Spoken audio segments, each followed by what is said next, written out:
1398 ਈਸਵੀ ਵਿੱਚ ਤੈਮੂਰ, ਜੋ ਕਿ ਬਲਖ ਅਫਗਾਨਿਸਤਾਨ ਦੇ ਵਿੱਚ ਦਾ ਸ਼ਾਸਕ ਸੀ, ਉਸਨੇ ਭਾਰਤ ਦੀ ਲੁੱਟਮਾਰ ਕਰਨ ਲਈ ਦਿੱਲੀ 'ਤੇ ਹਮਲਾ ਕੀਤਾ। ਦਿੱਲੀ ਲੁੱਟਮਾਰ ਕੀਤੀ। ਤੈਮੂਰ ਦੇ ਮੱਧ ਏਸ਼ੀਆ ਵਾਪਸ ਜਾਣ ਪਿੱਛੋਂ ਪੰਜਾਬ, ਮਾਲਵਾ, ਮੇਵਾੜ, ਜੌਨਪੁਰ, ਖਾਨਦੇਸ਼, ਗੁਜਰਾਤ ਆਦਿ ਪ੍ਰਾਂਤਾਂ ਨੇ ਆਪਣੇ ਆਪ ਨੂੰ ਸੁਤੰਤਰ ਘੋਸ਼ਿਤ ਕਰ ਦਿੱਤਾ ਸੀ। ਦਿੱਲੀ ਛੱਡਣ ਤੋਂ ਪਹਿਲਾਂ ਤੈਮੂਰ ਨੇ ਖਿਜ਼ਰ ਖਾਨ ਨੂੰ ਮੁਲਤਾਨ, ਲਾਹੌਰ ਅਤੇ ਦੀਪਾਲਪੁਰ ਭਾਵ ਉੱਤਰ ਪੱਛਮੀ ਸਰਹੱਦੀ ਖੇਤਰ ਪਾਕਿਸਤਾਨ ਵਾਲੇ ਪਾਸੇ ਮੁਲਤਾਨ, ਲਾਹੌਰ ਅਤੇ ਦੀਪਾਲਪੁਰ ਦਾ ਗਵਰਨਰ ਨਿਯੁਕਤ ਕਰ ਦਿੱਤਾ। 1414 ਈਸਵੀ ਵਿੱਚ ਖਿਜ਼ਰ ਖਾਨ ਨੇ ਦਿੱਲੀ ਨੂੰ ਜਿੱਤ ਲਿਆ ਅਤੇ ਤੁਗਲਕ ਸਾਮਰਾਜ ਦਾ ਪਤਨ ਕਰ ਦਿੱਤਾ। ਤਾਂ ਫਿਰ ਹੌਲੀ ਹੌਲੀ ਕੀ ਹੋਇਆ, ਪਹਿਲਾਂ ਗਵਰਨਰ ਸੀਗਾ ਉਹ ਲਾਹੌਰ, ਮੁਲਤਾਨ ਅਤੇ ਦੀਪਾਲਪੁਰ ਦਾ, ਅਤੇ ਹੌਲੀ ਹੌਲੀ ਜੋ ਦੇਖਿਆ ਉਸਨੇ ਕਿ ਤੁਗਲਕ ਵੰਸ਼ ਦੇ ਜੋ ਰਾਜ ਸ਼ਾਸਕ ਨੇ ਉਹ ਜ਼ਿਆਦਾ ਯੋਗ ਨਹੀਂ, ਤਾਂ ਉਸਨੇ 1414 ਵਿੱਚ ਮੌਕਾ ਦੇਖਦੇ ਹੋਏ ਦਿੱਲੀ ਨੂੰ ਜਿੱਤ ਲਿਆ ਅਤੇ ਤੁਗਲਕ ਸਾਮਰਾਜ ਦਾ ਪਤਨ ਕਰ ਦਿੱਤਾ। ਸੱਯਦ ਵੰਸ਼। ਤੁਗਲਕ ਸਾਮਰਾਜ ਦੇ ਪਤਨ ਤੋਂ ਬਾਅਦ ਖਿਜ਼ਰ ਖਾਨ ਨੇ ਸੱਯਦ ਵੰਸ਼ ਦੇ ਰਾਜ ਦੀ ਨੀਂਹ ਰੱਖੀ।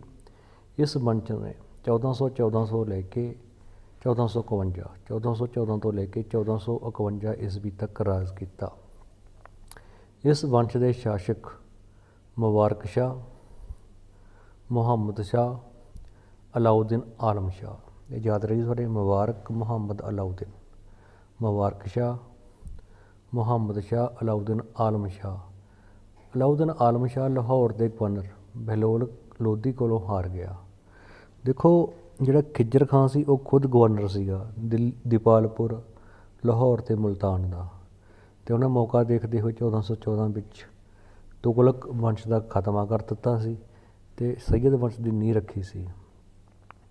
ਤਾਂ ਉਸਦੀ ਮੌਤ ਤੋਂ ਬਾਅਦ ਫਿਰ ਆ ਗਈ ਸੀ ਸਾਡੇ ਮੁਬਾਰਕ ਸ਼ਾਹ, ਮੁਹੰਮਦ ਸ਼ਾਹ, ਅਲਾਉਦੀਨ ਆਲਮ ਸ਼ਾਹ। ਜੋ ਆਖਰੀ ਸੀਗਾ ਅਲਾਉਦੀਨ ਆਲਮ ਸ਼ਾਹ, ਉਹ ਲਾਹੌਰ ਦੇ ਗਵਰਨਰ ਬਹਿਲੋਲ ਲੋਧੀ ਕੋਲੋਂ ਹਾਰ ਗਿਆ ਸੀ। ਮੁਬਾਰਕ, ਮੁਹੰਮਦ, ਅਲਾਉਦੀਨ ਆਲਮ ਸ਼ਾਹ, ਇਹ ਤਿੰਨ ਸੀਗੇ। ਫਿਰ ਲੋਧੀ ਵੰਸ਼। ਬਹਿਲੋਲ ਲੋਧੀ ਲੋਧੀ ਵੰਸ਼ ਦਾ ਸੰਸਥਾਪਕ ਸੀ। ਉਸਨੇ ਦੇਸ਼ ਵਿੱਚ ਸ਼ਾਂਤੀ ਅਤੇ ਕਾਨੂੰਨ ਕਾਇਮ ਕੀਤਾ ਅਤੇ 1451 ਤੋਂ ਲੈ ਕੇ 1488 ਈਸਵੀ ਤੱਕ ਉਸਨੇ ਰਾਜ ਕੀਤਾ। ਜੋ ਲੋਧੀ ਵੰਸ਼ ਆ ਉਹ 1451 ਤੋਂ ਲੈ ਕੇ 1526 ਈਸਵੀ ਤੱਕ ਚੱਲਿਆ। ਤਾਂ ਜੋ ਬਹਿਲੋਲ ਲੋਧੀ ਸੀਗਾ ਉਹ ਲੋਧੀ ਵੰਸ਼ ਦਾ ਸੰਸਥਾਪਕ ਸੀ। ਉਸਨੇ ਦੇਸ਼ ਵਿੱਚ ਸ਼ਾਂਤੀ ਅਤੇ ਕਾਨੂੰਨ ਕਾਇਮ ਕੀਤਾ। 1488 ਈਸਵੀ ਵਿੱਚ ਉਸਦੀ ਮੌਤ ਹੋ ਗਈ। ਇਸ ਕਰਕੇ ਉਸਦਾ ਪੁੱਤਰ ਸਿਕੰਦਰ ਲੋਧੀ ਉਸਦਾ ਉੱਤਰਾਧਿਕਾਰੀ ਨਿਯੁਕਤ ਹੋਇਆ। ਸਿਕੰਦਰ ਲੋਧੀ ਉਸਦਾ ਪੁੱਤਰ ਸੀਗਾ ਅਤੇ ਸਿਕੰਦਰ ਲੋਧੀ 1488 ਤੋਂ ਲੈ ਕੇ 1517 ਈਸਵੀ ਤੱਕ। ਸਿਕੰਦਰ ਲੋਧੀ ਲੋਧੀ ਵੰਸ਼ ਦਾ ਬਹੁਤ ਸ਼ਕਤੀਸ਼ਾਲੀ ਰਾਜਾ ਸੀ। ਉਸਨੇ ਲੋਕ ਭਲਾਈ ਲਈ ਕਈ ਕੰਮ ਕੀਤੇ। ਉਦਾਹਰਨ ਵਜੋਂ ਖੇਤੀਬਾੜੀ ਵਿੱਚ ਸੁਧਾਰ ਕੀਤਾ, ਜ਼ਰੂਰਤਮੰਦ ਚੀਜ਼ਾਂ ਦੀ ਕੀਮਤ ਵਿੱਚ ਕਮੀ ਕੀਤੀ। 1503 ਵਿੱਚ ਉਸਨੇ ਆਗਰਾ ਸ਼ਹਿਰ ਦੀ ਸਥਾਪਨਾ ਕੀਤੀ ਅਤੇ ਇਸ ਨੂੰ ਆਪਣੀ ਰਾਜਧਾਨੀ ਬਣਾਇਆ। ਤਾਂ ਸਿਕੰਦਰ ਲੋਧੀ ਨੇ 1503 ਦੇ ਵਿੱਚ ਆਗਰਾ ਸ਼ਹਿਰ ਦੀ ਸਥਾਪਨਾ ਕੀਤੀ ਸੀ ਅਤੇ ਇਸ ਨੂੰ ਆਪਣੀ ਰਾਜਧਾਨੀ ਬਣਾਇਆ ਸੀ। ਜਿਸ ਤਰ੍ਹਾਂ ਕੁਤਬਉਦੀਨ ਐਬਕ ਦੀ ਰਾਜਧਾਨੀ ਸੀ ਲਾਹੌਰ। ਫਿਰ ਆ ਗਿਆ ਸੀ ਸਾਡਾ ਉਸ ਤੋਂ ਬਾਅਦ ਇਲਤੁਤਮਿਸ਼, ਉਹਨਾਂ ਦੀ ਰਾਜਧਾਨੀ ਸੀ ਦਿੱਲੀ। ਫਿਰ ਦਿੱਲੀ ਚੱਲੀ ਤਾਂ ਉਸ ਤੋਂ ਬਾਅਦ ਤੁਗਲਕ ਵੰਸ਼ ਆ ਗਿਆ। ਤੁਗਲਕ ਵੰਸ਼ ਦਾ ਪਹਿਲਾ ਸੀਗਾ ਗਾਜੀ ਤੁਗਲਕ, ਗਿਆਸੁਦੀਨ ਤੁਗਲਕ। ਫਿਰ ਉਸ ਤੋਂ ਬਾਅਦ ਉਸਦਾ ਪੁੱਤਰ ਸੀਗਾ ਮੁਹੰਮਦ ਬਿਨ ਤੁਗਲਕ। ਤਾਂ ਉਸਨੇ ਕਿਹਦੀ ਰਾਜਧਾਨੀ ਬਣਾਈ ਸੀ? ਉਸਨੇ ਬਣਾਇਆ ਸੀ ਕੁਝ ਸਮੇਂ ਲਈ ਦੌਲਤਾਬਾਦ ਜਾਂ ਕਹਿ ਲਓ ਦੇਵਗਿਰੀ ਨੂੰ। ਤਾਂ ਇਸੇ ਤਰ੍ਹਾਂ 1503 ਵਿੱਚ ਉਸਨੇ ਸਿਕੰਦਰ ਲੋਧੀ ਨੇ ਆਗਰਾ ਸ਼ਹਿਰ ਦੀ ਸਥਾਪਨਾ ਕੀਤੀ ਅਤੇ ਇਸ ਨੂੰ ਆਪਣੀ ਰਾਜਧਾਨੀ ਬਣਾਇਆ।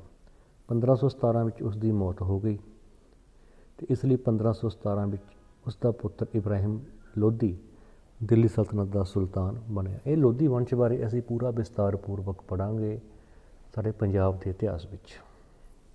ਇਬਰਾਹਿਮ ਲੋਧੀ 1517 ਤੋਂ ਲੈ ਕੇ 1526 ਈਸਵੀ ਤੱਕ। ਇਬਰਾਹਿਮ ਲੋਧੀ ਸਿਕੰਦਰ ਲੋਧੀ ਦਾ ਪੁੱਤਰ ਸੀ, ਇਸ ਲਈ 1517 ਵਿੱਚ ਦਿੱਲੀ ਸਲਤਨਤ ਦੀ ਰਾਜਗੱਦੀ ਉੱਤੇ ਬੈਠਿਆ। ਉਸਨੇ ਅਮੀਰਾਂ ਦੀ ਵੱਧ ਰਹੀ ਸ਼ਕਤੀ ਨੂੰ ਰੋਕਣ ਦਾ ਯਤਨ ਕੀਤਾ परंतु विद्रोहियों ने इब्राहिम लोधी विरुद्ध विद्रोह कर दिता, क्योंकि यह खुद अफगान सीगा। अफगान करके जो बहलोल लोधी सी ਉਹ ਜੋ ਬਾਕੀ ਅਮੀਰ ਸੀ ਉਹਨਾਂ ਦੇ ਬਰਾਬਰ ਚਾਰਪਾਈ 'ਤੇ ਬੈਠਦਾ ਸੀ। ਪਰ ਜੋ ਇਬਰਾਹਿਮ ਲੋਧੀ ਸੀਗਾ, ਇਸਨੇ ਆਪਣੇ ਆਪ ਨੂੰ ਉੱਨਤ ਉੱਚਾ ਸਮਝਿਆ ਅਤੇ ਉਹਨਾਂ 'ਤੇ ਕੰਟਰੋਲ ਕਰਨਾ ਚਾਹਿਆ। ਪਰ ਜਿਵੇਂ ਇਹ ਆਪ ਖੁੱਲ੍ਹੇ ਵਿਚਾਰ ਸੁਤੰਤਰ ਸੁਭਾਅ ਦਾ ਸੀ, ਤਾਂ ਬਾਕੀ ਅਫਗਾਨ ਸਰਦਾਰ ਵੀ ਤਾਂ ਖੁੱਲ੍ਹੇ ਸੁਭਾਅ ਦੇ ਸਨ। ਇਸ ਕਰਕੇ ਉਹਨਾਂ ਨੇ ਇਸ ਦੇ ਵਿਰੁੱਧ ਬਗਾਵਤਾਂ ਕਰ ਦਿੱਤੀਆਂ ਸੀ, ਅਤੇ ਪੂਰਾ ਅਸੀਂ ਇਹਦੇ ਬਾਰੇ ਪੰਜਾਬ ਦੇ ਇਤਿਹਾਸ ਵਿੱਚ ਪੜ੍ਹਾਂਗੇ। ਪਰੰਤੂ ਵਿਦਰੋਹੀਆਂ ਨੇ ਇਬਰਾਹਿਮ ਲੋਧੀ ਵਿਰੁੱਧ ਵਿਦਰੋਹ ਕਰ ਦਿੱਤਾ। ਆਲਮ ਸ਼ਾਹ ਬਾਬਰ ਨੂੰ ਭਾਰਤ ਉੱਤੇ ਹਮਲਾ ਕਰਨ ਦਾ ਸੱਦਾ ਦੇਣ ਲਈ ਅਫਗਾਨਿਸਤਾਨ ਗਿਆ। ਆਲਮ ਸ਼ਾਹ ਸੀਗਾ ਇੱਕ, ਉੱਧਰੋਂ ਅਸੀਂ ਦੌਲਤ ਲੋਧੀ ਸੀਗਾ, ਸਾਰੇ ਇਸ ਦੇ ਵਿਰੋਧੀ ਹੋ ਗਏ ਸੀ। ਤਾਂ ਆਲਮ ਸ਼ਾਹ ਬਾਬਰ ਨੂੰ ਭਾਰਤ ਉੱਤੇ ਹਮਲਾ ਕਰਨ ਦਾ ਸੱਦਾ ਦੇਣ ਲਈ ਅਫਗਾਨਿਸਤਾਨ ਗਿਆ ਸੀਗਾ। ਕਾਬੁਲ ਅਫਗਾਨਿਸਤਾਨ ਦੀ ਰਾਜਧਾਨੀ, ਜਿਵੇਂ ਕਾਬੁਲ ਦੇ ਸ਼ਾਸਕ ਬਾਬਰ ਨੇ ਭਾਰਤ ਉੱਤੇ ਹਮਲਾ ਕੀਤਾ। 1526 ਈਸਵੀ ਵਿੱਚ ਉਸਨੇ ਪਾਣੀਪਤ ਦੀ ਫਸਟ ਬੈਟਲ ਆਫ ਪਾਣੀਪਤ ਦੀਆਂ ਲੜਾਈਆਂ ਹੋਈਆਂ ਸੀ 3, ਅਤੇ ਤਿੰਨਾਂ ਨੇ ਇਤਿਹਾਸ ਦੇ ਪੰਨਿਆਂ ਨੂੰ ਬਦਲਿਆ ਹੈ। ਅਤੇ ਭਾਵ ਇੱਕ ਵੰਸ਼ ਦਾ ਖਾਤਮਾ ਕਰਕੇ, ਇੱਕ ਪੂਰੀ ਦੀ ਪੂਰੀ ਪੀੜ੍ਹੀ ਦਾ ਖਾਤਮਾ ਕਰਕੇ ਇੱਕ ਅਗਲੀ ਪੀੜ੍ਹੀ ਨੂੰ ਜਨਮ ਦਿੱਤਾ ਸੀ। ਤਾਂ 1526 ਈਸਵੀ ਵਿੱਚ ਉਸਨੇ ਪਾਣੀਪਤ ਦੀ ਪਹਿਲੀ ਲੜਾਈ ਵਿੱਚ ਇਬਰਾਹਿਮ ਲੋਧੀ ਨੂੰ ਹਰਾ ਦਿੱਤਾ। ਇਬਰਾਹਿਮ ਲੋਧੀ ਲੜਾਈ ਵਿੱਚ ਮਾਰਿਆ ਗਿਆ। ਉਸ ਦੀ ਮੌਤ ਦੇ ਨਾਲ ਹੀ ਦਿੱਲੀ ਸਲਤਨਤ ਦਾ ਰਾਜ ਦਾ ਅੰਤ ਹੋ ਗਿਆ। ਸਿੱਟੇ ਵਜੋਂ ਬਾਬਰ ਨੇ ਭਾਰਤ ਵਿੱਚ ਮੁਗਲ ਸਾਮਰਾਜ ਦੀ ਨੀਂਹ ਰੱਖੀ। ਤਾਂ ਦਿੱਲੀ ਸਲਤਨਤ ਦਾ ਖਾਤਮਾ ਹੋ ਗਿਆ ਅਤੇ ਮੁਗਲ ਸਾਮਰਾਜ ਦੀ ਸ਼ੁਰੂ ਹੋ ਗਈ ਸੀ।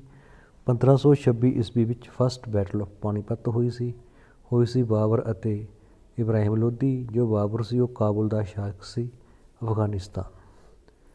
ਅੱਗੇ ਅਸੀਂ ਕਰਾਂਗੇ ਦਿੱਲੀ ਸਲਤਨਤ ਦੌਰਾਨ ਰਾਜਨੀਤਿਕ ਸੰਸਥਾਵਾਂ ਦਾ ਵਿਕਾਸ। ਕਿਹੋ ਜਿਹਾ ਰਾਜਨੀਤੀ ਸੀ? ਕੇਂਦਰੀ ਸਰਕਾਰ। ਦਿੱਲੀ ਸਲਤਨਤ ਦੇ ਸਮੇਂ ਸੁਲਤਾਨ ਕੋਲ ਬਹੁਤ ਸਾਰੀਆਂ ਸ਼ਕਤੀਆਂ ਹੁੰਦੀਆਂ ਸਨ, ਪਰ ਕੇਂਦਰਿਤ ਸੀ, ਸੈਲਫ ਸੀ। ਸੁਲਤਾਨ ਮਹੱਤਵਪੂਰਨ ਵਿਭਾਗਾਂ ਦੇ ਮੰਤਰੀ ਨਿਯੁਕਤ ਕਰਦਾ ਸੀ, ਪਰੰਤੂ ਮੰਤਰੀ ਸੁਲਤਾਨ ਦੀ ਆਗਿਆ ਅਨੁਸਾਰ ਹੀ ਆਪਣੇ ਆਪਣੇ ਵਿਭਾਗ ਦਾ ਸ਼ਾਸਨ ਪ੍ਰਬੰਧ ਚਲਾਉਂਦੇ ਸਨ।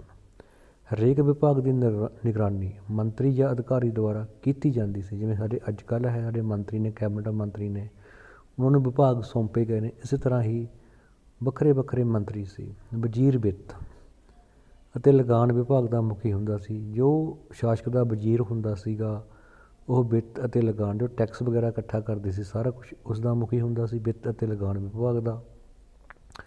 ਉਸ ਦੀ ਸਹਾਇਤਾ ਲਈ ਮੁਸ਼ਰਿਫ-ਏ ਮਮਾਲਿਕ, ਜੋ ਮੁਸ਼ਰਿਫ-ਏ ਮਮਾਲਿਕ ਹੈ ਉਹ ਲੇਖਾਕਾਰ, ਮੁਸ਼ਰਿਫ-ਏ ਮਮਾਲਿਕ ਹੈ ਲੇਖਾਕਾਰ ਵਿਭਾਗ ਦਾ।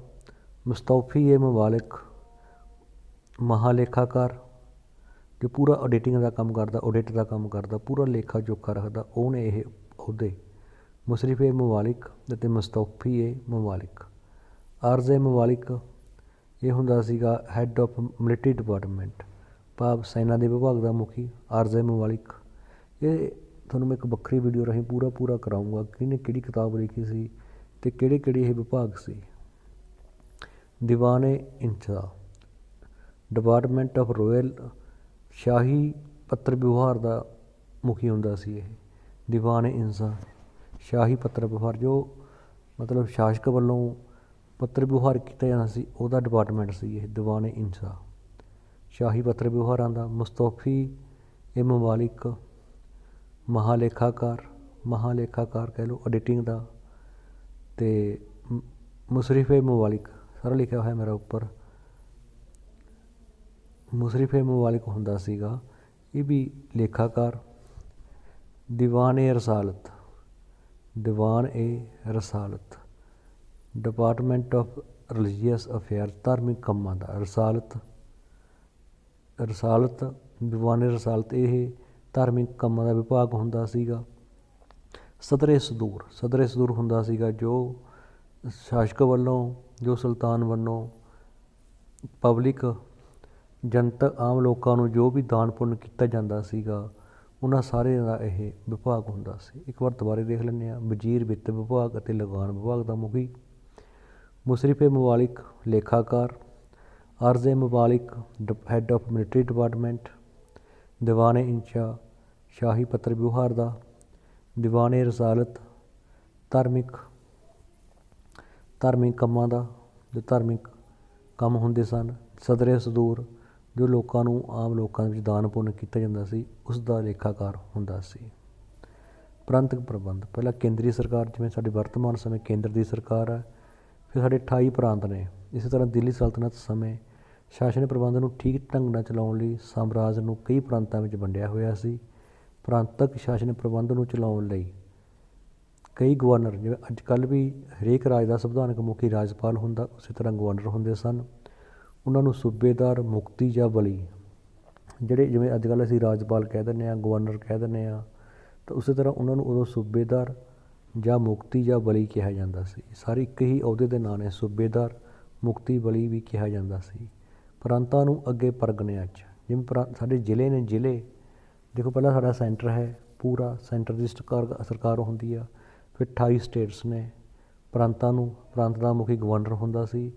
ਫਿਰ ਜੇ ਪ੍ਰਾਂਤਾਂ ਨੂੰ ਅੱਗੇ ਵੰਡਿਆ ਜਾਂਦਾ ਜ਼ਿਲ੍ਹਿਆਂ ਦੇ ਵਿੱਚ, ਤਾਂ ਉਸ ਸਮੇਂ ਜ਼ਿਲ੍ਹਿਆਂ ਦੇ ਬਰਾਬਰ ਹੀ ਕਹਿੰਦੇ ਸੀ ਇਹ ਪਰਗਨੇ। ਪ੍ਰਾਂਤਾਂ ਨੂੰ ਅੱਗੇ ਪਰਗਨਿਆਂ ਵਿੱਚ ਵੰਡਿਆ ਹੁੰਦਾ ਸੀ, ਪਰਗਨਿਆਂ 'ਚ। ਅਤੇ ਆਮਿਲ ਪਰਗਨੇ ਦਾ ਮੁੱਖ ਅਧਿਕਾਰੀ ਹੁੰਦਾ ਸੀ। ਜੇਕਰ ਕੁਐਸਚਨ 'ਚ ਵੀ ਪਰਗਨੇ ਦਾ ਮੁਖੀ ਕੌਣ ਹੁੰਦਾ ਸੀ? ਆਮਿਲ। ਪਿੰਡਾਂ ਦੇ ਮੁਖੀਏ ਨੂੰ ਮੁਕੱਦਮ ਕਿਹਾ ਜਾਂਦਾ ਸੀ। ਜਿਵੇਂ ਅੱਜ ਕੱਲ੍ਹ ਅਸੀਂ ਪਿੰਡਾਂ ਦੇ ਮੁਖੀਏ ਨੂੰ ਸਰਪੰਚ ਕਹਿੰਦੇ ਹਾਂ, ਨੰਬਰਦਾਰ ਕਹਿੰਦੇ ਹਾਂ, ਤਾਂ ਦਿੱਲੀ ਸਲਤਨਤ ਦੇ ਸਮੇਂ ਪਿੰਡਾਂ ਦੇ ਮੁਖੀਏ ਨੂੰ ਮੁਕੱਦਮ ਕਿਹਾ ਜਾਂਦਾ ਸੀ। ਇੱਕ ਵਾਰ ਦੁਬਾਰਾ ਦੇਖਦੇ ਹਾਂ। ਸਭ ਤੋਂ ਪਹਿਲਾਂ ਸੈਂਟਰ ਆ ਗਿਆ, ਸੈਂਟਰ ਤੋਂ ਅੱਗੇ ਪ੍ਰਾਂਤ ਆ ਗਏ। ਪ੍ਰਾਂਤਾਂ ਦਾ ਮੁਖੀ ਹੁੰਦਾ ਸੀਗਾ ਰਾਜਪਾਲ, ਅਤੇ ਜੋ ਪ੍ਰਾਂਤ ਸੀ ਅੱਗੇ ਉਹਨੂੰ ਵੰਡਿਆ ਗਿਆ ਸੀਗਾ ਪਰਗਨਿਆਂ ਦੇ ਵਿੱਚ, ਜਿਵੇਂ ਜ਼ਿਲ੍ਹੇ ਹੋ ਗਏ। ਉਸੇ ਤਰ੍ਹਾਂ ਦਿੱਲੀ ਸਲਤਨਤ ਦੇ ਸਮੇਂ ਪਰਗਨੇ, ਤਾਂ ਪਰਗਨੇ ਦਾ ਮੁਖੀ ਹੁੰਦਾ ਸੀਗਾ ਆਮਿਲ, ਤਾਂ ਪਿੰਡ ਦਾ ਮੁਖੀ ਨੂੰ ਕਹਿੰਦੇ ਸੀ ਮੁਕੱਦਮ। ਇਹ ਸਾਰਾ ਯਾਦ ਕਰਨਾ ਪਊਗਾ। ਪਿੰਡ ਦਾ ਮੁਖੀ ਆ ਮੁਕੱਦਮ।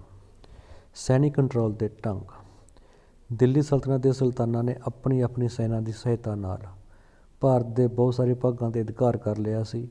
ਉਹਨਾਂ ਨੇ ਫੌਜ ਦੀ ਸਹਾਇਤਾ ਨਾਲ ਵਿਦੇਸ਼ੀ ਹਮਲਿਆਂ ਨੂੰ ਰੋਕਿਆ। ਜਿਵੇਂ ਬਲਬਨ ਨੇ ਉੱਤਰ ਪੱਛਮੀ ਵਾਸਤੇ ਇੱਕ ਵੱਖਰੀ ਹੀ ਸੈਨਿਕ ਦਸਤੇ ਬਣਾ ਦਿੱਤੇ ਸਨ, ਤਾਂ ਕਿ ਮੰਗੋਲਾਂ ਦੇ ਹਮਲੇ ਤੋਂ ਬਚਿਆ ਜਾ ਸਕੇ। ਉਹਨਾਂ ਨੇ ਸੈਨਾ ਦੀ ਸਹਾਇਤਾ ਨਾਲ ਹੀ ਆਪਣੇ ਰਾਜਾਂ ਵਿੱਚ ਕਾਨੂੰਨੀ ਵਿਵਸਥਾ ਕਾਇਮ ਕੀਤੀ। ਵਿਦਰੋਹਾਂ ਨੂੰ ਕੁਚਲਣ ਲਈ ਸੈਨਿਕ ਸ਼ਕਤੀ ਦਾ ਹੋਣਾ ਬਹੁਤ ਜ਼ਰੂਰੀ ਸੀ। ਅਤੇ ਸ਼ਾਹੀ ਦਰਬਾਰ, ਕੁਲੀਨ ਵਰਗ ਅਤੇ ਭੂਮੀ ਸੁਧਾਰ। ਸ਼ਾਹੀ ਰੋਇਲ ਕੋਰਟ, ਮਤਲਬ ਜੋ ਸ਼ਾਸਕ ਦਾ ਦਰਬਾਰ ਸੀ, ਉਹਦੇ ਵਿੱਚ ਕੀ ਸੀਗਾ? ਦਿੱਲੀ ਸਲਤਨਤ ਦੇ ਸੁਲਤਾਨਾਂ ਦੇ ਆਪਣੇ ਦਰਬਾਰ ਦੀ ਸਥਾਪਨਾ ਕੀਤੀ। ਰਾਜਕੁਮਾਰਾਂ ਨੂੰ ਅੱਗੇ ਵਾਲੀਆਂ ਸੀਟਾਂ, ਭਾਵ ਜਿਹੜੇ ਉਹਨਾਂ ਦੀ ਔਲਾਦ ਹੁੰਦੀ ਸੀ, ਉਹਨਾਂ ਨੂੰ ਅੱਗੇ ਸੀਟਾਂ ਮਿਲਦੀਆਂ ਸੀ। ਮੰਤਰੀ ਵਿਭਾਗਾਂ ਦੇ ਮੁਖੀ ਹੋਰ ਅਧਿਕਾਰੀਆਂ ਅਤੇ ਵਿਦੇਸ਼ੀ ਰਾਜਦੂਤਾਂ ਨੂੰ ਸਥਾਈ ਸੀਟਾਂ, ਭਾਵ ਜਿਹੜੇ ਮੰਤਰੀ ਸੀ, ਹਰੇਕ ਮੰਤਰੀ ਦੀ ਆਪਣੀ ਪੱਕੀ ਸੀਟ ਹੁੰਦੀ ਸੀ। ਹਰੇਕ ਮੰਤਰੀ ਦਾ ਆਪਣਾ ਪੱਕਾ ਹੁੰਦਾ ਸੀ ਵੀ ਇੱਥੇ ਇਸ ਮੰਤਰੀ ਨੇ ਬੈਠਣਾ, ਇੱਥੇ ਇਸ ਮੰਤਰੀ ਨੇ ਬੈਠਣਾ, ਇੱਥੇ ਰਾਜਦੂਤ ਭਾਵ ਅੰਬੈਸਡਰ ਨੇ ਬੈਠਣਾ। ਪੱਕੀਆਂ ਸੀਟਾਂ ਸੀਗੀਆਂ। ਸੁਲਤਾਨ ਦੁਆਰਾ ਪੁੱਛੇ ਗਏ ਪ੍ਰਸ਼ਨਾਂ ਦਾ ਉੱਤਰ ਦੇਣ ਲਈ ਵਿਭਾਗਾਂ ਦੇ ਮੁਖੀ ਹਮੇਸ਼ਾ ਉੱਥੇ ਹਾਜ਼ਰ ਰਹਿੰਦੇ ਸਨ। ਭਾਵ ਜੋ ਵਿਭਾਗ ਸੀ ਵੱਖਰੇ ਵੱਖਰੇ, ਜਿਵੇਂ ਅਸੀਂ ਕੀਤਾ ਗਾ ਅਰਜ਼ ਮਮਾਲਿਕ, ਅਤੇ ਜੋ ਵੀ ਕੀਤਾ, ਸਾਰੇ ਵਿਭਾਗਾਂ ਦੇ ਮੁਖੀ ਉੱਥੇ ਹਾਜ਼ਰ ਹੁੰਦੇ ਸਨ ਮੀਟਿੰਗ ਦੇ ਦੌਰਾਨ, ਤਾਂ ਜੋ ਆਪਣੇ ਜੋ ਉਹਨਾਂ ਨੂੰ ਕੁਐਸਚਨ ਪੁੱਛੇ ਜਾਂਦੇ ਨੇ ਜਵਾਬ ਦੇ ਸਕਣ। ਕੁਲੀਨ ਵਰਗ, ਦਿੱਲੀ ਸਲਤਨਤ ਦੇ ਸੁਲਤਾਨ ਪੂਰਨ ਰੂਪ ਵਿੱਚ, ਭਾਵ ਉਹ ਰਾਜਤੰਤਰੀ ਸਨ, ਜੋ ਕਿ ਕੁਲੀਨ ਵਰਗ ਦੀ ਸਹਾਇਤਾ ਨਾਲ ਰਾਜ ਕਰਦੇ ਸਨ। ਉਹਨਾਂ ਵਿੱਚੋਂ ਬਹੁਤ ਸਾਰੇ ਕੁਲੀਨ ਤੁਰਕ ਜਾਂ ਅਫਗਾਨ। ਕੁਲੀਨ ਭਾਵ ਅਸੀਂ ਜਿਵੇਂ ਜ਼ਿਮੀਂਦਾਰ ਕਹਿ ਦਿੰਦੇ ਹਾਂ, ਵੱਡੇ ਜ਼ਿਮੀਂਦਾਰ, ਜਿਨ੍ਹਾਂ ਨੂੰ ਇਹਨਾਂ ਨੇ ਕੁਝ ਸਹੂਲਤਾਂ, ਕੁਝ ਜ਼ਮੀਨਾਂ ਦਿੱਤੀਆਂ ਹੋਈਆਂ ਸਨ, ਅਤੇ ਇਹ ਇਹਨਾਂ ਸੁਲਤਾਨਾਂ ਦੇ ਲਈ ਸੈਨਿਕ ਸਹਾਇਤਾ ਵਗੈਰਾ ਸੈਨਾ ਵਗੈਰਾ ਤਿਆਰ ਕਰਦੇ ਸਨ। ਤਾਂ ਇਹ ਵੀ ਦਿੱਲੀ ਸਲਤਨਤ ਦੇ ਸਮੇਂ ਸੀ ਕੁਲੀਨ ਵਰਗ ਵੀ। ਉਹਨਾਂ ਵਿੱਚੋਂ ਬਹੁਤ ਸਾਰੇ ਕੁਲੀਨ ਤੁਰਕ ਜਾਂ ਅਫਗਾਨ ਪਰਿਵਾਰਾਂ ਵਿੱਚੋਂ ਸਨ, ਪਰੰਤੂ ਅਲਾਉਦੀਨ ਖਾਲਜੀ ਦੇ ਰਾਜਕਾਲ ਪਿੱਛੋਂ ਮੁਸਲਮਾਨਾਂ ਅਤੇ ਹਿੰਦੂਆਂ ਨੂੰ ਵੀ ਅਧਿਕਾਰੀ ਨਿਯੁਕਤ ਕੀਤਾ ਗਿਆ। ਉਹਨਾਂ ਨੇ ਕੁਲੀਨ ਵਰਗ ਦੀ ਰਚਨਾ ਕੀਤੀ। ਕੇਂਦਰੀ ਮੰਤਰੀ, ਪ੍ਰਾਂਤਕ ਗਵਰਨਰ, ਸੈਨਾ ਦੇ ਮੁਖੀ ਕੁਲੀਨ ਵਰਗ ਵਿੱਚ ਸ਼ਾਮਲ ਹਨ। ਭੂਮੀ ਸੁਧਾਰ, ਭੂਮੀ ਲਗਾਨ ਦਿੱਲੀ ਸਲਤਨਤ ਦੀ ਆਮਦਨ ਦਾ ਮੁੱਖ ਸਾਧਨ ਸੀ, ਭਾਵ ਲੈਂਡ ਟੈਕਸ ਸੀਗਾ। ਉਸ ਸਮੇਂ ਭੂਮੀ ਲਗਾਨ ਨਿਸ਼ਚਿਤ ਕਰਨ ਲਈ 3 ਵਿਧੀਆਂ ਸੀਗੀਆਂ, 3 ਮੈਥਡਸ ਸੀ। ਅਤੇ ਪਹਿਲਾਂ ਬਟਾਈ, ਕਨਕੂਤ ਅਤੇ ਭੂਮੀ ਦੀ ਮਿਣਤੀ। ਬਟਾਈ, ਕਨਕੂਤ ਅਤੇ ਭੂਮੀ ਦੀ ਮਿਣਤੀ। ਬਟਾਈ, ਕਨਕੂਤ, ਇਹ ਸਾਰਾ ਕੁਛ ਜਦੋਂ ਅਸੀਂ ਮੁਗਲ ਸਮਰਾਜ ਕਰਾਂਗੇ ਉਹਦੇ ਵਿੱਚ ਦਿੱਤਾ ਹੋਇਆ ਸਾਰਾ, ਉਦੋਂ ਕਰਾਂਗੇ। ਬਟਾਈ ਕੀ ਹੁੰਦਾ ਸੀ ਅਤੇ ਕਨਕੂਤ ਕੀ ਹੁੰਦਾ ਸੀ, ਨਕਸ਼ ਕੀ ਹੁੰਦਾ ਸੀ। ਭੂਮੀ ਲਗਾਨ ਨਗਦੀ ਜਾਂ ਕਿਸੇ ਹੋਰ ਰੂਪ ਵਿੱਚ, ਭਾਵ ਜੋ ਭੂਮੀ ਲਗਾਨ ਸੀ, ਚਾਹੇ ਉਹ ਕੈਸ਼ ਰੁਪਈਆਂ 'ਚ ਦੇ ਦਿਓ, ਚਾਹੇ ਅਨਾਜ ਦੇ ਰੂਪ 'ਚ ਦੇ ਦਿਓ, ਜਿਵੇਂ ਚਾਹੇ ਕੋਈ ਹੋਰ ਕੰਮ ਕਰ ਦਿਓ, ਤਾਂ ਜੋ ਭੂਮੀ ਲਗਾਨ ਸੀ ਉਹ ਨਗਦੀ ਜਾਂ ਕਿਸੇ ਹੋਰ ਰੂਪ ਵਿੱਚ ਇਕੱਠਾ ਕੀਤਾ ਜਾਂਦਾ ਸੀ। ਅਲਾਉਦੀਨ ਖਿਲਜੀ ਨੇ ਭੂਮੀ ਸੁਧਾਰ ਵੱਲ ਵਿਸ਼ੇਸ਼ ਧਿਆਨ ਦਿੱਤਾ। ਉਸਨੇ ਖੇਤੀਯੋਗ ਭੂਮੀ ਦੀ ਮਿਣਤੀ ਕਰਾਈ। ਜੋ ਅਲਾਉਦੀਨ ਖਿਲਜੀ ਸੀ, ਉਸਨੇ ਜਿਸ ਭੂਮੀ 'ਤੇ ਅਸੀਂ ਖੇਤੀ ਕਰ ਸਕਦੇ ਸੀ ਉਹਦੀ ਪੂਰੀ ਮਿਣਤੀ ਕਰਾਈ। ਉਸਨੇ ਖੇਤੀਬਾੜੀ ਦੀ ਨਿਗਰਾਨੀ ਕਰਨ ਲਈ ਦੀਵਾਨ ਮਸਤ ਖਰਾਸ, ਇਹ ਯਾਦ ਰੱਖਣਾ ਹੈ ਵੀ ਕਿਉਂ ਰੱਖਿਆ ਸੀਗਾ ਦੀਵਾਨ ਮਸਤ ਖਰਾਸ, ਖੇਤੀਬਾੜੀ ਦੀ ਨਿਗਰਾਨੀ ਕਰਨ ਲਈ ਦੀਵਾਨ ਮਸਤ ਖਰਾਸ ਨਾਂ ਦੇ ਵਿਭਾਗ ਦੀ ਸਥਾਪਨਾ ਕੀਤੀ ਸੀ। ਦੀਵਾਨ ਮਸਤ ਖਰਾਸ। ਉਸ ਸਮੇਂ ਭੂਮੀ ਲਗਾਨ ਦੀ ਦਰ ਬਹੁਤ ਉੱਚੀ ਸੀ, ਲਗਭਗ 50% ਭੂਮੀ ਕਰ ਲਿਆ ਜਾਂਦਾ ਸੀ, ਲਗਭਗ ਅਲਾਉਦੀਨ ਖਿਲਜੀ ਦੇ ਸਮੇਂ। ਤਾਂ ਫਿਰੋਜ਼ ਸ਼ਾਹ ਤੁਗਲਕ ਨੇ ਖੇਤੀਬਾੜੀ ਨੂੰ ਉਤਸ਼ਾਹਿਤ ਕੀਤਾ। ਉਸਨੇ ਸਿੰਚਾਈ ਲਈ ਬਹੁਤ ਸਾਰੀਆਂ ਨਹਿਰਾਂ ਦੀ ਖੁਦਵਾਈ ਕਰਾਈ। ਉਸਨੇ ਭੂਮੀ ਲਗਾਨ ਦੀ ਦਰ ਘੱਟ ਕੀਤੀ ਅਤੇ ਕਿਸਾਨਾਂ ਦੇ ਕਰਜ਼ੇ ਮਾਫ ਵੀ ਕੀਤੇ। ਲਗਾਨ ਦੇ ਸਰੋਤ, ਸੋਰਸਿਸ ਆਫ ਰੈਵਨਿਊ, ਟੈਕਸਿਸ। ਭੂਮੀ ਲਗਾਨ ਤੋਂ ਇਲਾਵਾ ਰਾਜ ਦੀ ਆਮਦਨ ਦੇ ਹੋਰ ਸਾਧਨ ਖਰਾਜ, ਖਮਸ, ਜ਼ਕਾਤ ਅਤੇ ਜਜ਼ੀਆ, ਇਹ ਹੋਰ ਸਾਧਨ ਸੰਚਾਰ। ਇਹ ਤੁਸੀਂ ਚੰਗੀ ਤਰ੍ਹਾਂ ਯਾਦ ਕਰਨਾ ਵੀ ਖਰਾਜ ਕੀ ਸੀ, ਖਮਸ ਕੀ ਸੀ, ਜਜ਼ੀਆ ਕੀ ਸੀ ਅਤੇ ਜ਼ਕਾਤ ਕੀ ਸੀ। ਖਰਾਜ, ਖਰਾਜ ਕੀ ਹੁੰਦਾ ਗਾ? ਗੈਰ ਮੁਸਲਮਾਨਾਂ ਤੋਂ ਲਿਆ ਜਾਣ ਵਾਲਾ ਭੂਮੀ ਕਰ। ਖਰਾਜ ਤੋਂ ਹੋ ਗਿਆ ਖੈਰ, ਭਾਵ ਖੈਰ ਨਹੀਂ ਹੁੰਦੀ ਸੀ ਕਿਹਨਾਂ ਦੀ? ਗੈਰ ਮੁਸਲਮਾਨਾਂ ਦੀ। ਖਰਾਜ, ਖਰਾਜ ਗੈਰ ਮੁਸਲਮਾਨਾਂ ਤੋਂ ਲਿਆ ਜਾਣ ਵਾਲਾ ਭੂਮੀ ਕਰ ਸੀ। ਇਹ ਕਰ ਉਪਜ ਦਾ 10% ਤੋਂ 50% ਤੱਕ ਹੁੰਦਾ ਸੀ। ਜਿਹੜਾ ਖਰਾਜ ਸੀ, ਖਰਾਜ ਖਰਾ, ਇਹ ਗੈਰ ਮੁਸਲਮਾਨਾਂ ਤੋਂ ਲਿਆ ਜਾਂਦਾ ਸੀ, ਉਹਨਾਂ ਦੀ ਖੈਰ ਨਹੀਂ ਸੀ। ਇਹ ਕੁੱਲ ਉਪਜ ਦਾ 10 ਤੋਂ 50% ਤੱਕ ਹੁੰਦਾ ਸੀ। ਖਮਸ, ਖਮਸ ਕੀ ਹੈਗਾ? ਯੁੱਧ ਦੇ ਦੌਰਾਨ ਲੁੱਟਿਆ ਗਿਆ ਮਾਲ। ਖਮਸ, ਖਮਸਾ, ਖਮਸ, ਖਮਸ। ਯੁੱਧ ਦੇ ਦੌਰਾਨ ਲੁੱਟੇ ਗਏ ਮਾਲ ਦਾ 1/5 ਭਾਗ ਹੁੰਦਾ ਸੀ, ਜਿਸ 'ਤੇ ਸੁਲਤਾਨ ਦਾ ਅਧਿਕਾਰ ਹੁੰਦਾ ਸੀ। ਲੁੱਟ ਦੇ ਮਾਲ ਦਾ ਬਾਕੀ ਬਚਿਆ 4/5 ਭਾਗ ਸੈਨਾ ਵਿੱਚ ਵੰਡ ਦਿੱਤਾ ਜਾਂਦਾ ਸੀ। ਦੇਖੋ, ਮੰਨ ਲਓ ਵੀ 100 ਰੁਪਇਆ ਲੁੱਟਿਆ ਤਾਂ 100 ਦਾ 1/5, ਤਾਂ 100 ਗੁਣਾ 1/5, 100 ਨੂੰ 5 ਨਾਲ ਵੰਡਿਆ 20, ਤਾਂ 100 ਦੇ ਵਿੱਚੋਂ 20 ਰੁਪਏ ਦਾ ਸੁਲਤਾਨ ਦੇ ਹੁੰਦੇ ਸੀ, ਤਾਂ 4/5।